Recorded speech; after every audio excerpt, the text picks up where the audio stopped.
Snow crunches under the man's shoes as he makes his way home in the quiet, cold night. He carries a bucket that swings at his side. After a long trapping trip with his family, he seems relieved when his home begins to appear in the distance. Unfortunately, his peace is only temporary. 2 firm knocks come from the front door. The trapper opens the door to find the elder John Doggy and several other men from the community behind him. Doggy stares at the man with his aged and wise eyes. The icy air blows into the warm house as the men stand there. The silence grows. The old man slices through it with one simple question. "Where's your family?"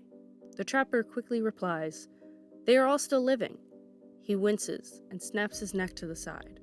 Quickly, his expression changes from calm to panicked, as if a whole new person has emerged. He looks to Doggy as his eyes fill with tears. "No, I killed them," he spits out. He doubles over and cries.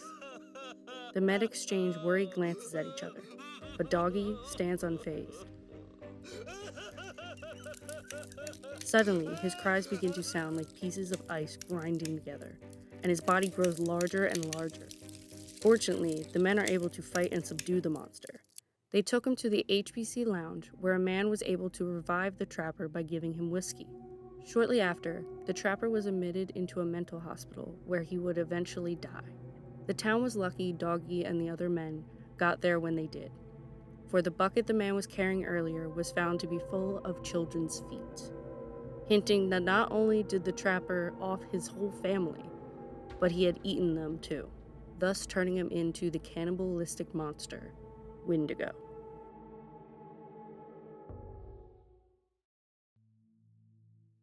What is a Wendigo?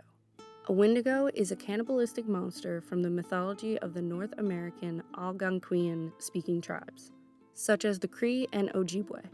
This creature is described as either a fearsome beast that stalks and eats humans, or a spirit that possesses humans, causing them to turn into cannibals. The beast has been reported to be about 15 feet tall and may grow bigger as it eats, has ashen, sallow, and yellowish skin, glowing eyes, a long tongue, and sharp yellow fangs and claws. Its lips are either chewed or missing completely because the beast has eaten them. Its heart is supposedly encased in ice. This creature has sharp eyesight, hearing, and sense of smell, as well as being very fast and strong. A strong smell of rotten flesh emanates from this monster, which is usually the first thing people detect before seeing the beast. The Wendigo lives in colder climates among the woodlands and lakes of Canada and the northern US. Due to its location, this creature also is skilled at moving easily in deep snow and across ice. The only traits people can't seem to agree on is whether or not the monster has fur, and whether the things on its heads are ears, horns, or antlers. Either way, this creature is terrifying. A shaman is the only person who can subdue and destroy the beast. They use either a silver, steel, or iron bullet or dagger. Some legends claim that the Wendigo's heart must be cut out and melted or burned before the spirit can truly vanish. In Cree mythology, the Wendigo is believed to be an evil spirit that possesses humans. The soul enters a person by a possessed person biting him or her, or through a drink. The person then becomes cannibalistic or otherwise deranged or violent. There are certain types of people who are more likely to be possessed by the Wendigo than others. Those who are greedy or gluttonous are easy targets for this spirit, as well as those who are suffering from hunger or starvation. The Wendigo spirit does seem to have a decision on whether or not you become another Wendigo or just die. Usually, one becomes a Wendigo as a punishment for dishonorable acts, like cannibalism due to starvation. Unlike the physical version of the Wendigo, those who believed in the Wendigo spirit believed that there is no way of turning back. They believed once a human eats human flesh, their heart becomes encased in ice, and the only way out was death. Even a shaman couldn't help you, but they could curse you with the Wendigo spirit, so make sure not to get on their bad side. Either way, the Wendigo was seen as a scary being that could change anyone near you into a cannibalistic killer. Anthropologists believe the legend was developed as a cautionary tale about the importance of community to guard against individual greed, selfishness, and isolation. This creature is often associated with the cold and hunger. Winter is a time when human survival relies on banding together and sharing resources. When that trust is broken, death can be the result. According to Sean Smallman, author of Dangerous Spirits, The Wendigo Myth and History, it was a means of defying moral social behavior which could serve as a warning against greed and selfishness. The earliest written account of the Wendigo appeared in 1661 in the Jesuit Relations and Allied documents, describing Cree tribesmen who turned cannibal during a brutal winter. Jesuits reported, "Those poor men were seized with an ailment unknown to us, which makes them ravenous for human flesh. They were slain in order to stay the course of their madness."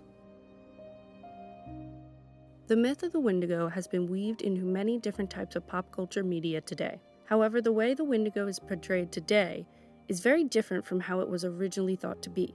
Originally, the Wendigo spirit acted more like a werewolf and vampire. Someone could walk around being possessed by the Wendigo spirit and no one would know, until the sun went down or something triggered them to change into a Wendigo. This myth was also used to explain mental illnesses and other afflictions.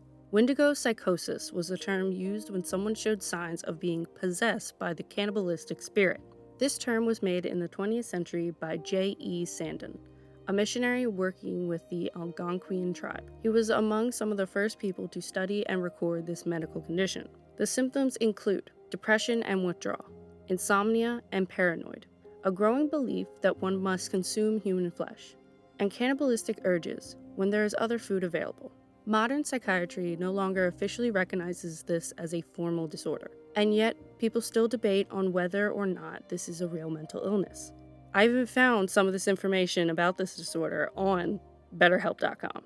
The most likely theory is that this illness is paranoia of the unknown and cultural beliefs blending together, similar to what happened to cause the witch hunts. While researching, I came across 2 short stories in some newspapers dated back to the 1890s that mentioned Wendigos. Both the Northern Wilds and the Legend of the Chief's Island seemed to be popular since they were published in multiple papers. Unfortunately, art imitates life. One newspaper clipping explains the arrest of 2 Native Americans after they were ordered by their chief to kill him. According to them, the chief believed himself to be becoming a Wendigo and ordered them to shoot him. After 2 days of discussing the matter with the council, they agreed to kill the chief and burn his body to get rid of the evil spirit. 2 other articles describe the unfortunate events that occur when someone is mistaken as a Wendigo. The first one tells of the arrest of a Native American man after he accidentally shot and killed his foster father. He thought the figure in the woods was a Wendigo, but unfortunately, he was wrong. The second one explains the arrest of a man after he snaps his wife's neck. She was suffering from typhoid fever and was going insane. This led the man to believe she was becoming a Wendigo. Those stories just scratch the surface of the mayhem that this myth caused many communities for hundreds of years. One famous court case involving a Wendigo is the case of Swift Runner. Swift Runner was a Cree trapper, hunter, and former member of the Northwest Mounted Police. He lived in what is now Alberta, Canada. He was well respected in his community until the winter of 1878. That winter, he took his wife, 6 kids, his mother, and his brother into a remote forest to hunt and trap. This is customary for Cree families during harsh Canadian winters. In the spring, only Swift returned. The authorities got involved after too many people found his loneliness suspicious. Swift told the authorities that his entire family died of starvation during the winter. But he didn't look like anyone suffering from starvation. The investigators found some unsettling things at Swift's winter camp. Human bones were scattered throughout the site. Evidence of butchered and cooked bodies lay with broken bones drained of their marrow. Even a pot full of human fat was found. Swift confessed to the murder and cannibalism of his entire family. Even more disturbingly, he killed his youngest son just after spring had arrived, ruling out starvation as the motive for the killings. He insisted that he was possessed by the spirit of the Wendigo. In 1879, Swift was tried and convicted in Fort Saskatchewan. During the hearing, Swift openly confessed to the crime and didn't deny any of the charges. He showed remorse and even joked with the priest before his execution. He was hanged that same year. This was the first legal execution in Alberta. To this day, anthropologists and psychologists still debate on whether Swift Runner was suffering from a mental illness, but interpreted it as something else from his culture, truly experienced a spiritual possession, or just used the Wendigo myth as an excuse. The next court case flips the script from Wendigo possession to Wendigo hunter. Jack Fiddler was a shaman, or Omaji, and the leader of the Sucker Clan. This clan was a group of Cree that lived in the boreal forest off the Sandy Lake in northwestern Ontario. Fiddler was also a Wendigo hunter. He killed at least 14 Wendigo in his lifetime. His last murder resulted in his imprisonment at the ripe age of 87.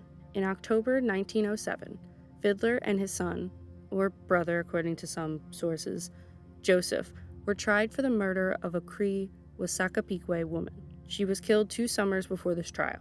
They both pled guilty, but defended themselves by stating that the woman had been possessed by the spirit of the Wendigo and was about to fully transform into one. They further justified their actions by claiming that she had killed someone prior to being murdered. I couldn't find any sources that claimed that statement was true. More than 3 months into his imprisonment, and after his preliminary hearing that ruled him as a murderer, Fiddler committed suicide. Joseph Fiddler died 2 years after the trial in 1909, following an illness. That is all I have today for the Wendigo myth.